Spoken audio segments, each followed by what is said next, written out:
too aggressive of a growing mode within a community can be a little scary. So you have to monitor that. How much are we building or developing in relation to the reality of our market? You're listening to Ice Cream with Investors, a podcast that is dedicated to teaching you how to better invest your money so that you can live a more intentional life.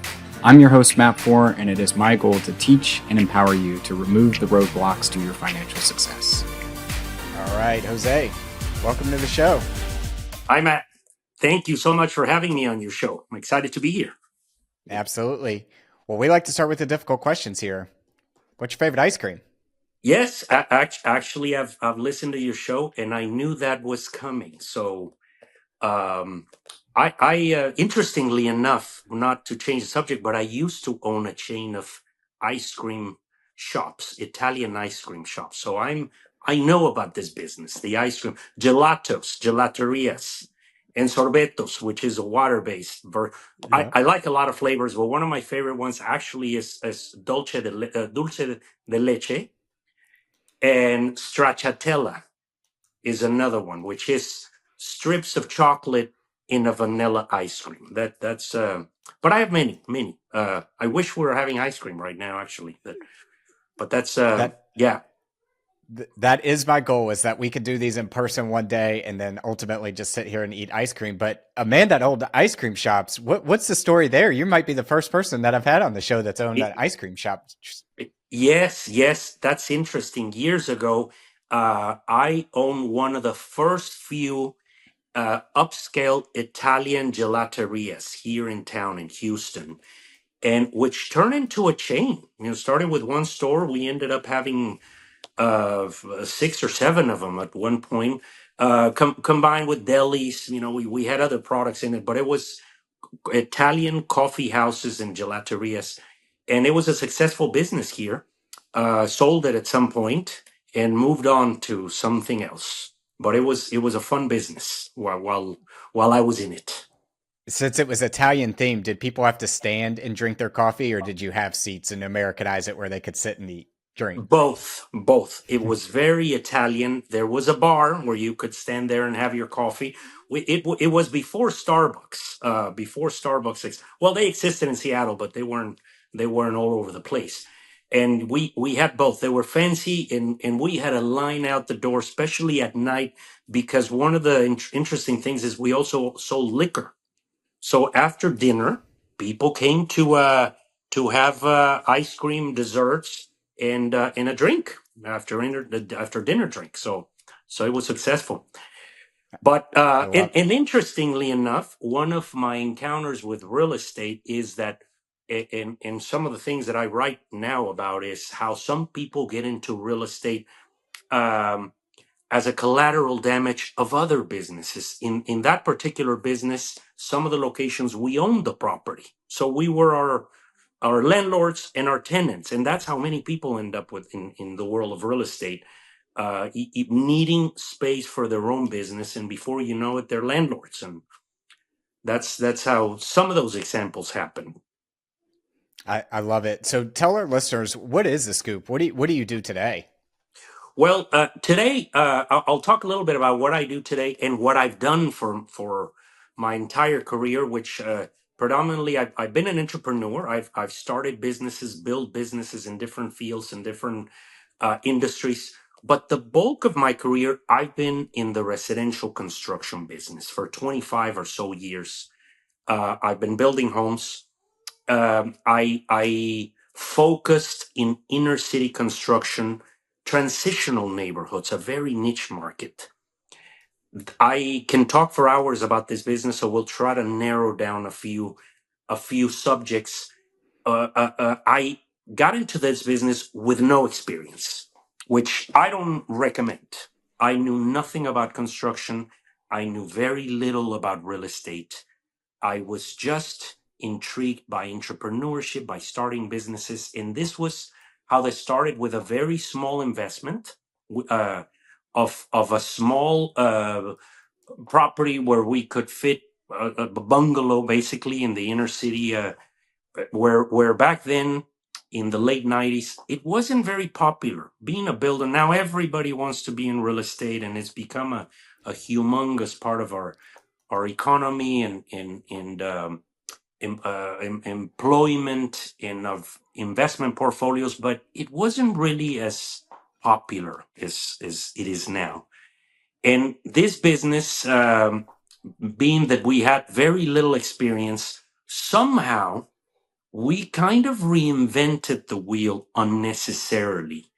In the short term, it was very difficult because we had no idea what we were doing. We were creating systems, we were creating procedures that were already there. Most people that do what we do either work for somebody before going on their own, or had some level of experience, but we had absolutely no experience. We just wanted to build a home. Um, my brother's an architect, my younger brother, and he was the inspiration of.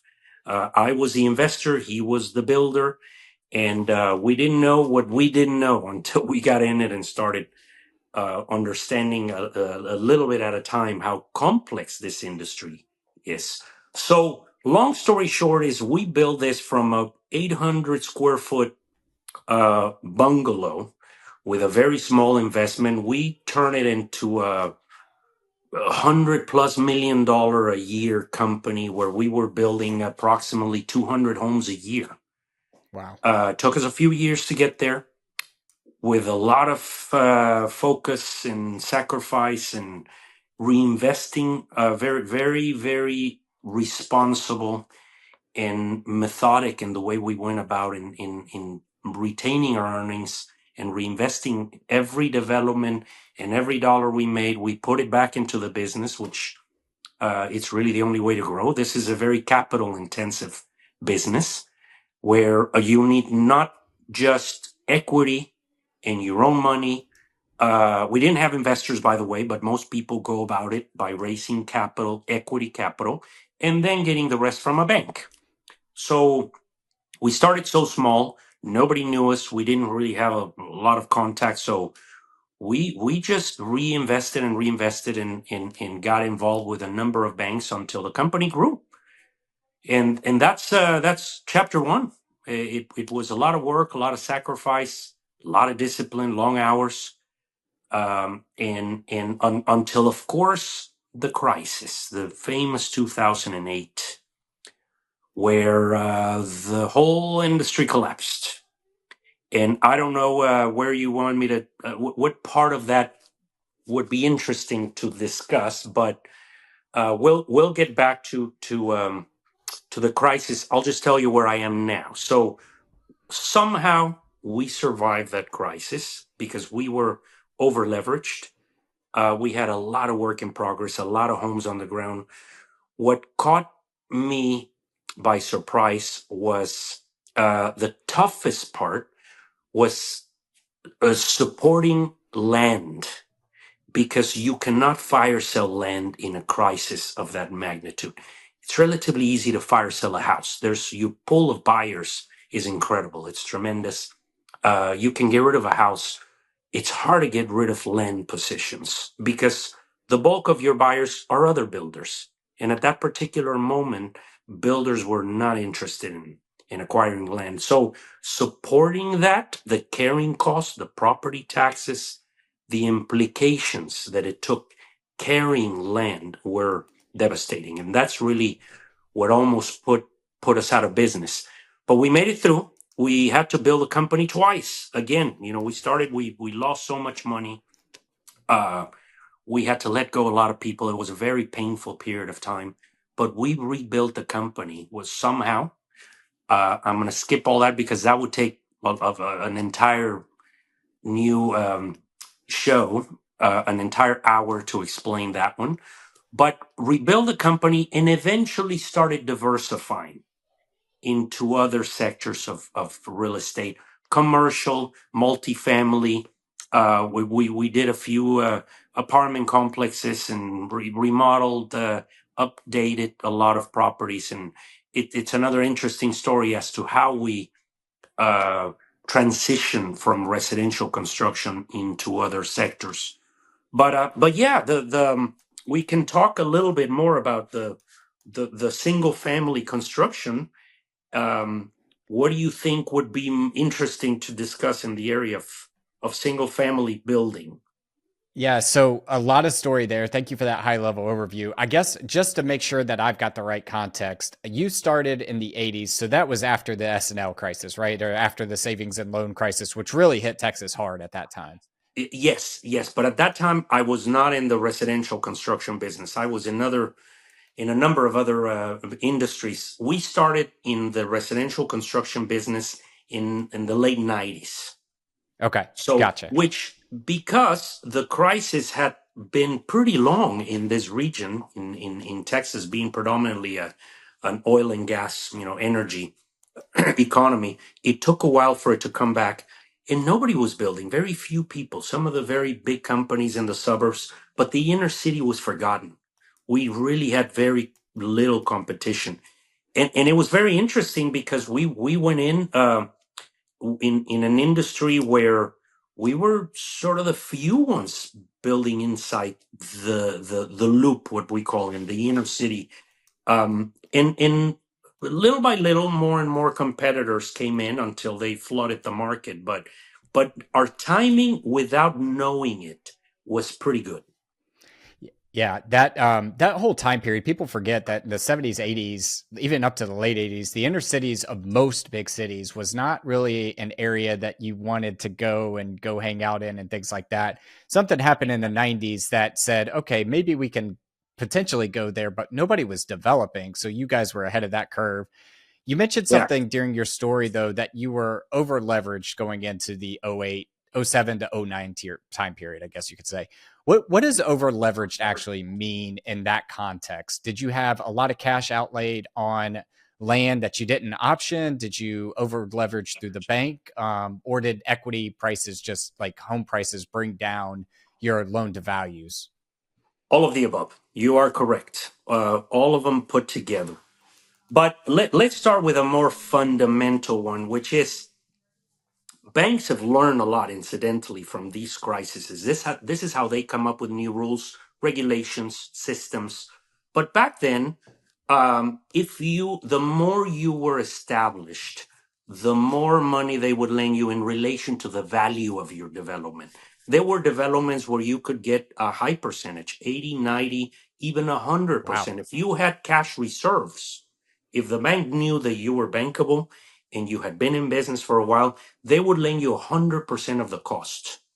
Wow. Um, and now that's very different. But so we were investing our capital in buying properties because they wouldn't lend you money for some of those pieces of raw land. They would also not give you 100% on the land portion.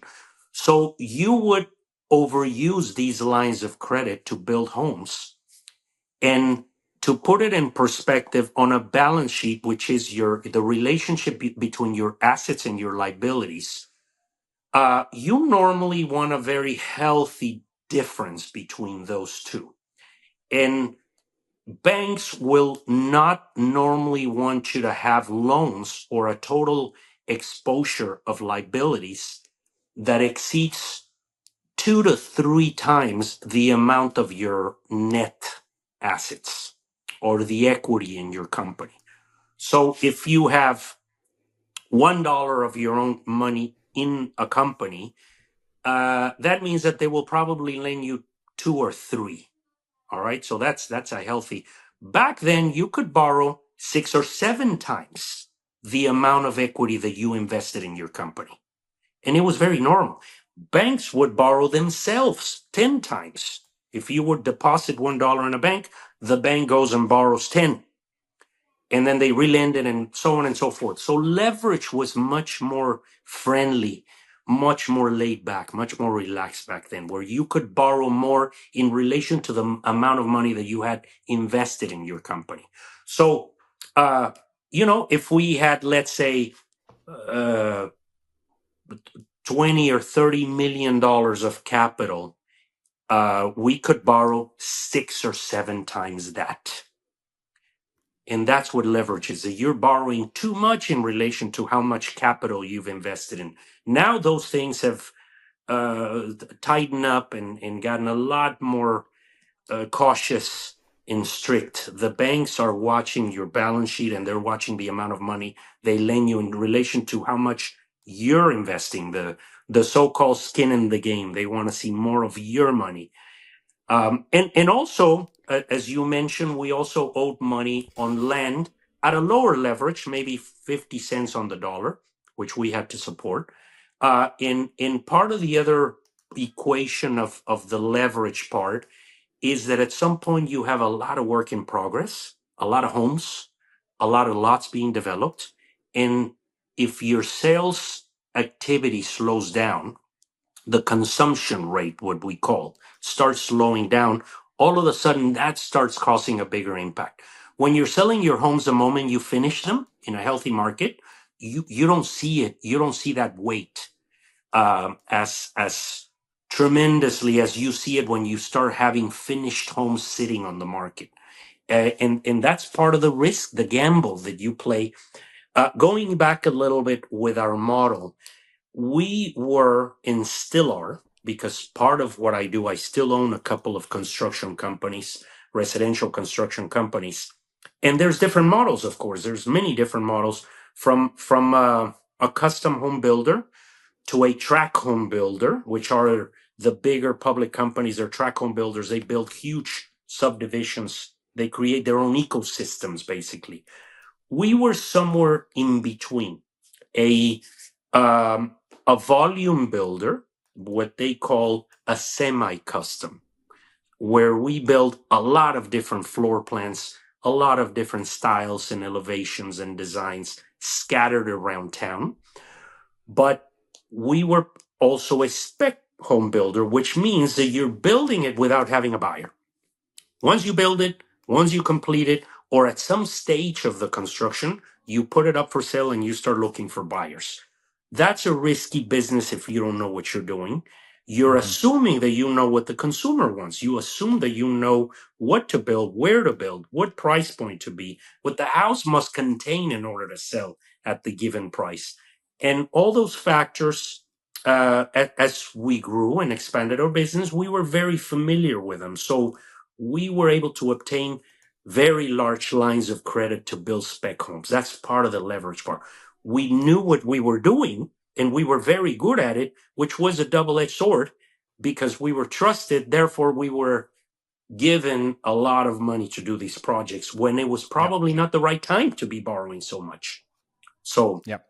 Yep. You said a lot of things there that I want to unpack, and I'm making some mental notes over here. But you seem like a very introspective person and a very thoughtful person and somebody that thinks through the history and where you're going. And I've always wanted to ask this question around regulation specifically. So for entrepreneurs, regulation is almost a four-letter word. We hate it until we want to use it to our advantage to capture the market and say other people can't enter our market. yeah, However, regulation since the 2008 has probably saved us from 2023 and 2024 from a catastrophic banking collapse because of the loan to value requirements and the cash on hands and the reserves and things like that. yeah, Your liability is my asset if I'm a bank. And I think one of the things you're seeing right now is banks don't want to foreclose on homes because then they have to mark to market on their balance sheet that home was not worth $1 million. It's now worth $500,000. So I'm getting around to the question of regulation versus free market. I think younger Jose was probably in this idea of free market makes sense. Let's all, no rules, no regulations. Probably older, more experienced Jose would look at the situation and say, wow, some regulations probably make sense. So, as a guy that's an entrepreneur in many different segments of the economy, how do you view regulation and where is that balance between regulation and free market?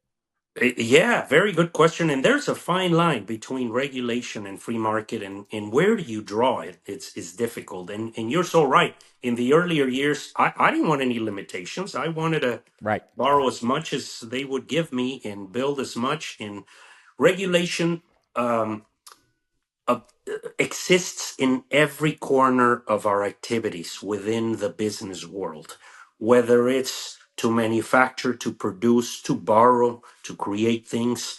Some industries are older, where the government and the public entities and the people that oversee these things are more familiar. They have much more experience in stock. And for a good analogy would be the stock market is very well regulated because it's understood, but crypto is not. So they're working on it and they're trying to figure out how to go about it and creating that regulation and those systems.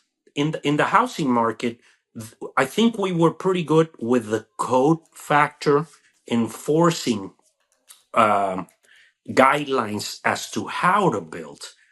But up to that point, we had not ever had a housing bubble of that magnitude. We had had economic cycles. We had had economic problems, and every cycle occurs for a completely different reason, different components, different factors. Um, and we could spend hours talking about what causes each one of these economic downturns. But in this particular case, it was somewhat provoked by a little bit of irresponsible or a lot of irresponsible behavior. And there were a lot of players that were not supposed to be in this business. There were people building that had no business doing what they were doing, and lenders lending money left and right to people that were not worthy of these loans. So now you nailed it. I the only barrier of entry into my business, into other businesses, is regulation. You have to do things right. You have to understand, you have to put your own capital, your own risk. You have to understand what works and what doesn't. And sometimes there's a little bit of recklessness in business because we don't understand what we're doing or how to go about it. And the nature of an entrepreneur is to explore, to investigate, to navigate new areas.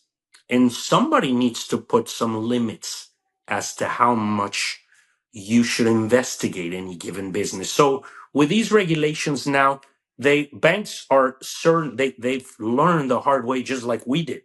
Everybody learned some difficult lessons, which is how to lend, how to appraise, the amount of money, what are the requirements. And this didn't only happen with construction lending, which is what we call interim financing, short-term loans for the duration of a development. This also occurs for mortgages. So it happened all across the board, where now mortgages require a down payment and good credit. And you don't see a bartender or a waitress buying 3 or 4 homes without showing their tax returns. And it was crazy, where everybody was buying property without really having the ability to support the debt.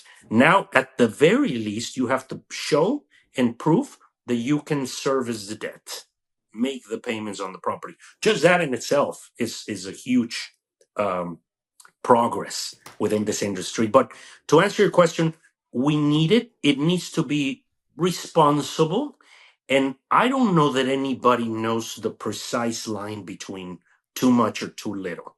Um, the the politicians themselves, the government themselves, is a battle. It's a constant battle of where to draw the line. But we definitely need it. To answer your question, it's necessary, or we would all be in the wild west of entrepreneurship. Yeah. Everybody talks about, deregulation, deregulation, deregulation. And let's not forget the old west of the 1800s had deregulation, where there was no law and you could just run up and shoot somebody and take their property and things like that. I think we all agree we need some sort of regulation, but the line there is a very fine line, and it depends Yeah. on the segment. But you're a guy that kind of came through the 80s. You lived through the .com, you saw the '08 recession. We're in this kind of weird, choppy time right now where, are we in a recession? Are we not? The CPI printed today, it's a little bit hotter than everybody expected. So maybe inflation's going to keep rearing its ugly head. I'm Yeah. just curious, how do you compare and contrast the cycles that you've seen over your career, specifically '08 and the 2000 period, with what we're seeing today? And what are you looking at as an investor, as a business owner, to kind of weather through these choppy times that we're in? Yes. There's always there's so much to discuss regarding this subject, but I always say that there is the real economic problems, the real economic issues, and the emotional ones. And I would argue that there's a third one, which is the media created ones, because obviously part of their job is to dramatize a little bit the good stuff and the bad stuff. So it starts getting a little blurry, a little confusing as to what is truly happening.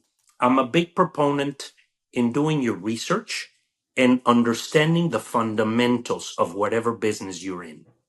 Uh, in my industry, for example, I look at foot traffic, I look at comparative sales, inventories, who's developing what is coming up on the market that maybe right now there's little inventory, but there's a lot in the works at the city being processed and being permitted. So you have to understand the components that make your industry what it is and what can improve it or crash it, valuations, things of that nature. But every cycle is completely different. You are so right in your assessment of a very uncertain time. I've been doing this. Let's forget the entrepreneurship part, but just the period of time in which I've been building and developing construction. And the last couple of years, I have to admit, have been the most confusing in my entire career. Normally you could sense whether things were starting to do better or starting to do worse, or you were building a bubble, or you were building a reverse bubble where hey, there's not enough inventory and I think the economy is growing.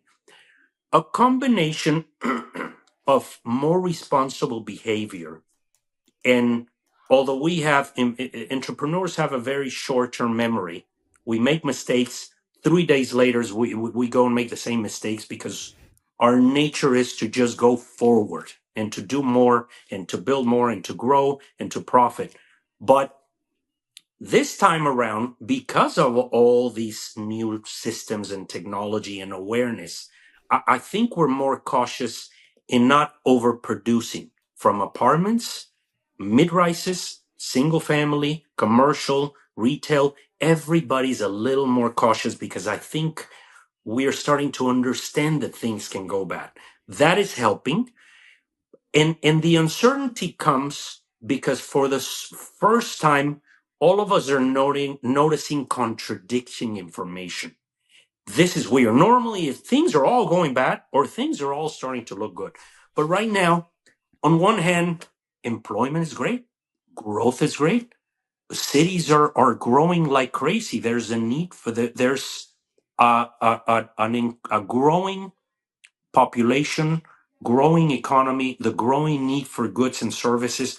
But on the other hand, we have high interest rates and we have wars and we have elections and we have people that are confused what to do and what not to do. So there are mixed signals as to where this is going. And I would say that overall, uh, another contradiction in my mind. I don't like the fact that interest rates are high. It's not good for what I do. It's not good for a lot of businesses. But at the same time, I think they've done a good job in preventing another bubble. You are right as well. I think had we not taken some of these measures, things could get a lot uglier.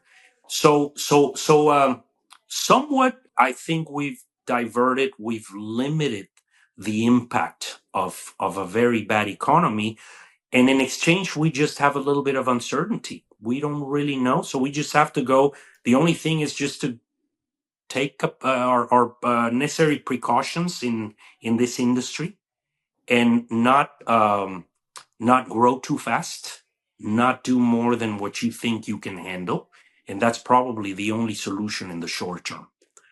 Yeah. Yeah. You mentioned something about foot traffic and just the idea of trends and what I would lump in together as demographics. So we have never done new development, new construction on the commercial side or the residential side, partly because I like knowing what the facts are on the ground today and looking maybe 2 to 3 years ahead of me. Part of new development and construction is really seeing this path of progress and understanding the movement and things like that. I wonder if you could just talk to us a little bit about what are some of those key KPIs that you look at to understand this is the right place to build versus that place, and demographic trends that you routinely look at on a week to week basis. Hey, fellow investors, before we dive into our next segment of the show, I wanted to take a quick moment to talk to you about a fantastic opportunity for you to invest with me. As you know, here at Ice Cream with Investors, I'm passionate about real estate investing and helping you navigate the exciting world of wealth creation through real estate. And that's why, for the first time, I'm thrilled to tell you about an opportunity for you to invest alongside of me. Over the past 3 years, I've been investing in multifamily, mobile home parks, car washes. I've even become the bank and lent out money to fellow real estate investors on a short-term basis. And now you can come join me. If you would like to jump on a call and learn more about this opportunity, head to icecreamwithinvestors.com/invest and find a time for us to connect. And now back to the show. Yeah, there are many, and many important ones. They're all really correlated to, of course, the size of your city, the population, the type of economic environment that you're in. The bigger the city, the more complex they get, and the more competition, and the more unknown competition, because there's the competition that is not showing yet, but they're working on developments, they're working on projects, and you don't know about them. There's a lot of demographic studies. For example, I've seen that a big apartment complex will do, but what they don't know is that three guys might be doing it simultaneously, and all of a sudden they launch their project, and you may have too much product on the ground. So regardless of that, obviously that's part of the risk of being a developer, and you cannot ever eliminate 100% of the risk. What you can do, uh, the number one component, I think, in my view, is employment. If the industries in your area, in your region, are growing, are developing, are in a development mode, that's a good sign. So employment and local industry is the number one thing, not even national. That impacts a lot of the emotional aspects of buying. Oh my God, I hear that there's this going on in this part of the world, and politics are doing this, and things are happening here and there. But ultimately, when you need a house, you need a house. When you need an apartment, you need space. So the more important one to pay attention is, do people have a job? Can they afford it? And the next one is inventories. How much is out there available? Then you have secondary. For example, one of the big thermometers, the components that we look at, is the rental industry. The new home builders, we understand the renters are the raw material of our buying power locally. So the more they're building apartments, the more they're developing multifamily, the more we know that those will eventually want to migrate to a home. Sooner or later, we all want to our own space. We want to own. We want a backyard. We want a single family. We want to know that we're part of this American dream. Which, by the way, I agree in so many ways. It annoys me a little bit when um, I hear comments that no, you should not own a house, you need to rent. There's dozens of reasons why buying a home is a smart way to go. Assuming you can afford it, assuming that you have the down payment, it makes all the sense in the world. But we look at renters as our raw material. Um, at some point, I joke about I would look at the wedding calendars. As soon as people get married, they want a house. That's one of the, so little things like that that you're watching. But the migration, people moving into your city, is something that you need to keep a close eye. And then there's a lot of little ones here and there, but I think overall interest rates again, the pricing, and a big one that I keep a close eye on is the cost of living, because that is an easy one to lose perception of. Mhm.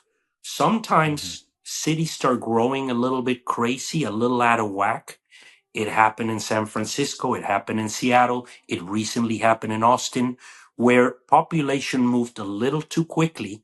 Builders and developers lost perception, lost reality of the values. And we start assuming that everybody can afford a house. And we start overbuilding. And before you know it, there's too much stuff on the ground and not enough people that are able to afford it. So, too aggressive of a growing mode within a community can be a little scary. So you have to monitor that. How much are we building or developing in relation to the reality of our market? So, so yes, there's a lot of things to look at.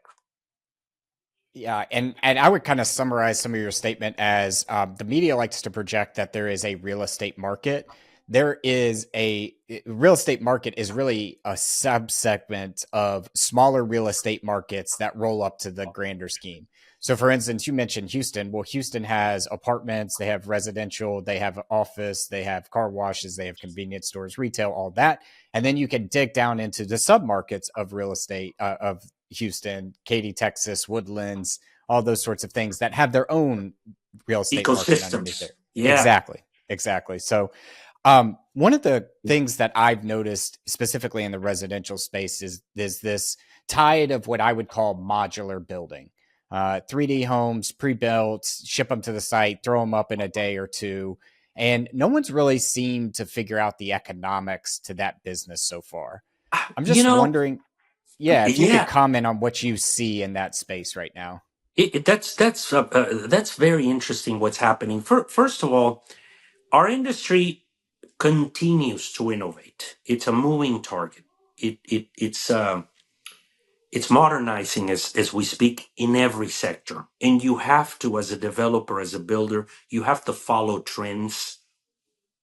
It's difficult to become a trendsetter because you need deep pockets to create ecosystems. That's possible once you grow to a certain extent. But when you're a small player, or medium size where you can build enough, but you're really not creating the market, you need to pay attention to everything that's happening and you need to understand those trends. For example, one of the trends that I'm seeing, and I'll get to the technology aspect, the new generation wants freedom. They don't want attachment. They don't want a big house. They want a small house. They don't want to get married too young. They don't want to have kids too young. They don't want to have a big lawn to maintain.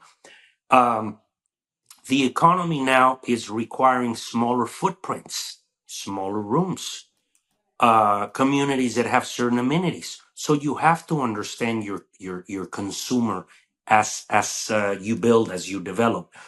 Um, Something that I've noticed since the very early years in my career is that innovation goes faster than what the consumer is able to process the innovation. For example, I remember when solar panels came about, in a number of other efficiency products.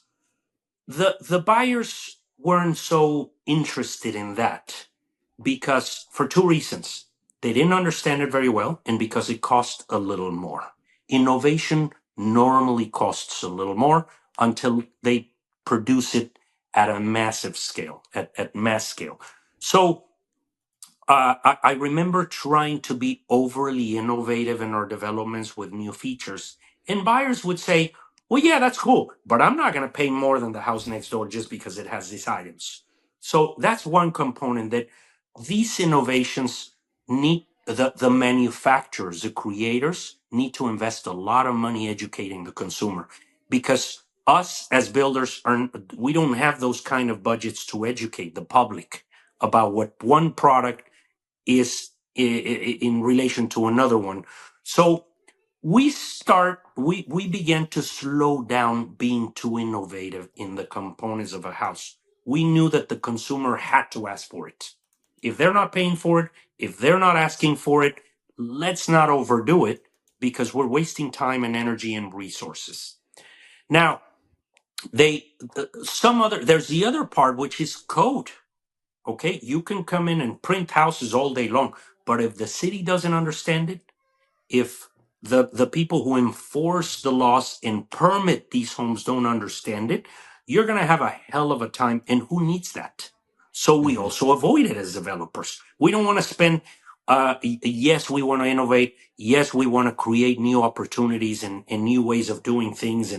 But we don't want to be the ones spending all day fixing all these headaches to try to put new things on the ground. So to answer your question, they're there, they're coming, but they're slowly happening. They don't happen overnight. All these innovations, new technologies, and new ways to go about it.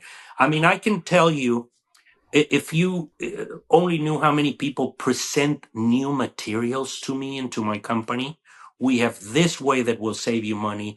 The new components, new fabricators of the different materials that the house is made of. But the problem is that they don't understand that now I have to go and negotiate with the city for them to even understand how it works and how to install it and how to inspect it and so on and so forth.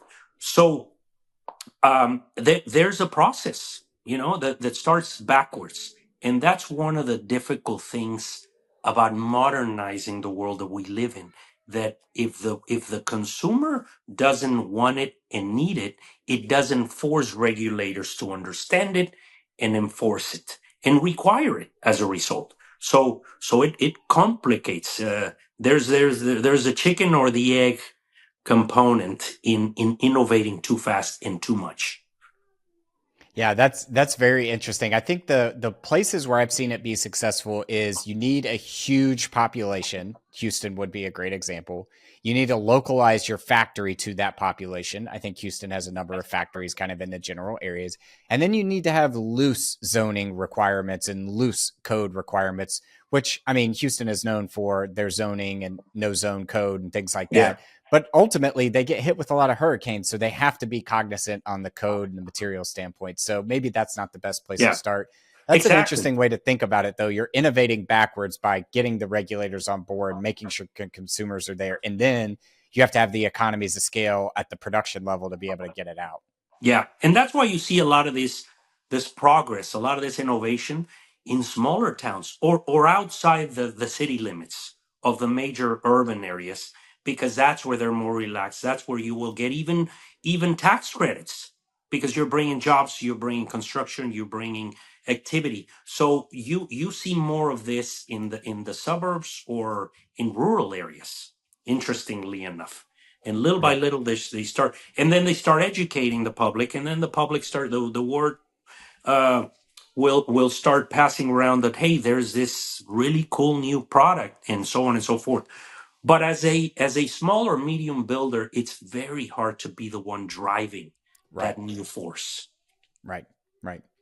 Jose, I feel like I could talk to you all day about these different things, but I want to make sure that we're cognizant of your time. So I'm going to switch us now to our last round. We call this the four toppings.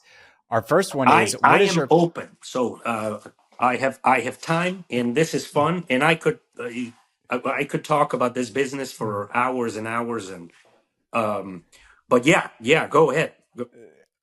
our first one is what is your favorite book or what is a book you've read recently that's giving you a paradigm shift? Mine. I like it. uh, no. That it's funny that you're right, because I am not a writer. I'm a storyteller. I recently wrote this book, the Business of Home Building. Um, I I wrote this. I read this book not too long ago called The Goal, which is about how to eliminate objections, how entrepreneurs focus on the problem and they start creating um, limitations as to how they can build their business. I'm not a big. I'm gonna admit I'm somewhat ADD, and I'm always in a hurry, and I start so many books, but I rarely finish one. So now I read articles, short stories, things where I can go in a few minutes and move on to something else. Um, I've been writing because it's become a hobby of mine. I recently finished a second book, and I feel like I'm going to continue to do this because it's very entertaining for me. But I write about the industry. I write about entrepreneurship and things that I know and understand that come naturally to me.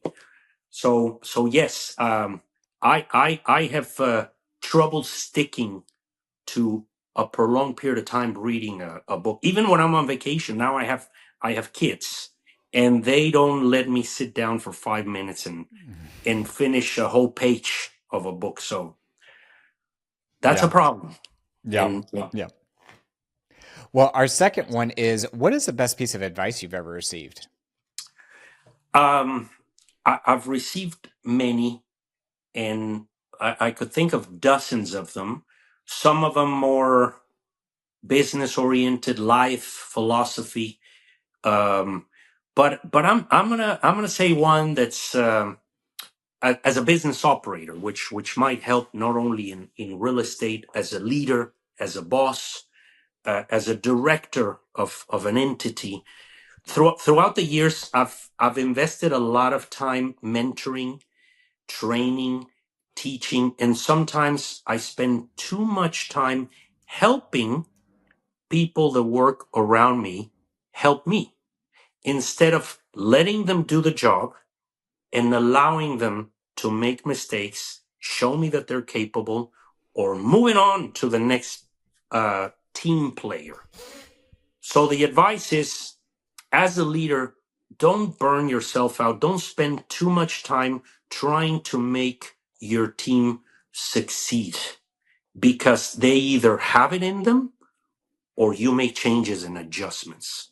I've invested years of my career trying to fix my team instead of recreating my team and recreating the philosophy of the team that I surround myself with. And that's something that I'm trying to do. That it took me a while. Now I've become better at choosing the people that I work with, instead of just filling in a space and then trying to make it work. Now I take my time in finding the right person for each one of the activities that our business represents, and ensuring that that position works well from day one. That's a piece of advice that I got. But if yeah, it's hard because there's so many different subjects where I've received wonderful advice for different people. And there's not one single one, I would say, that just changed my life. Yeah. That advice goes to the old adage, hire slow and fire fast, it sounds like. Correct. Correct. Yep. Yes, Yep. yes, yes. And I do believe one that I give is, this advice comes from me, that because of the same topic, there's not one given action or piece of advice that will make you or break you. It's the accumulation of a lot of little ones. That's right. the That's right. the repetition of trying to improve things over time that will give you that level of success. That's So right. Our third one is, what are you most proud of in your life? other than my children, who are amazing, my family, wife and children, which I'm proud of.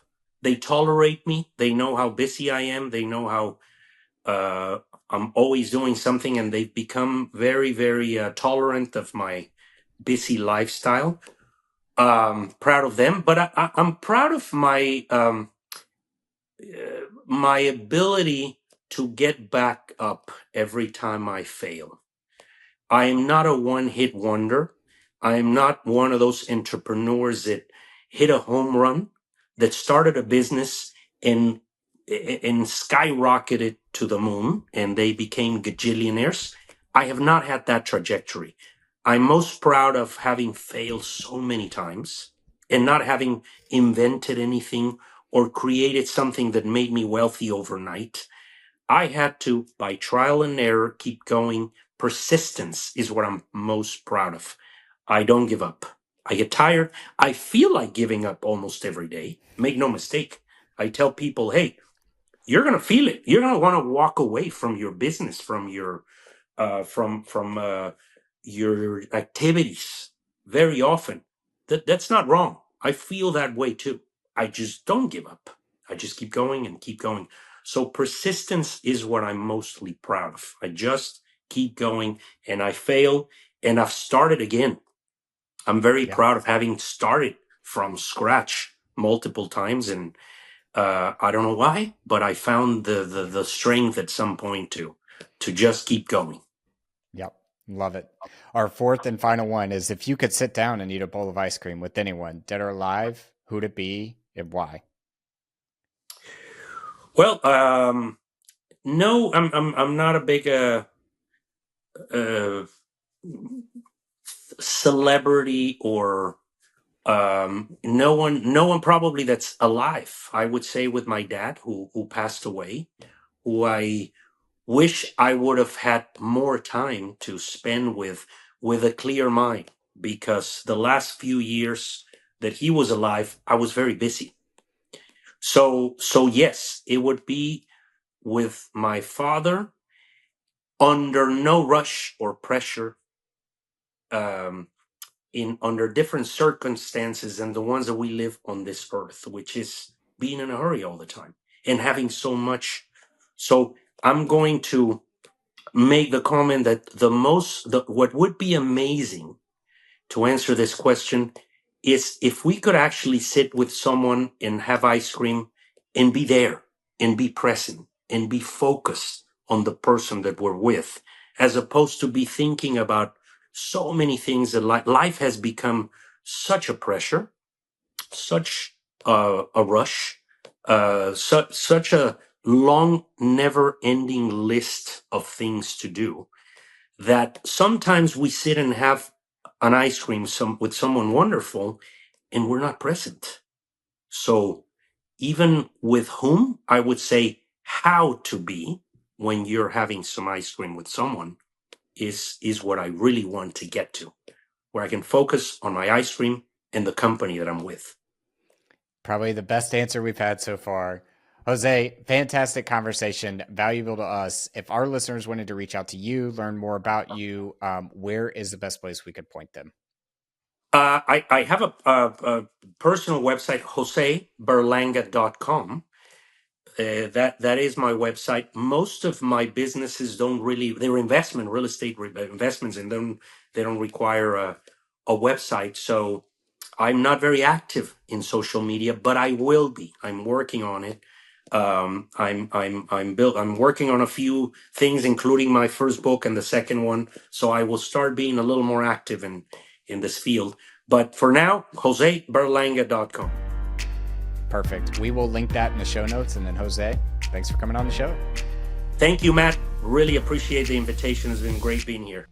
Thank you for listening to Ice Cream with Investors. If you like what we serve you here, it would mean the world to me if you would like, subscribe, and leave a review on your favorite podcast app.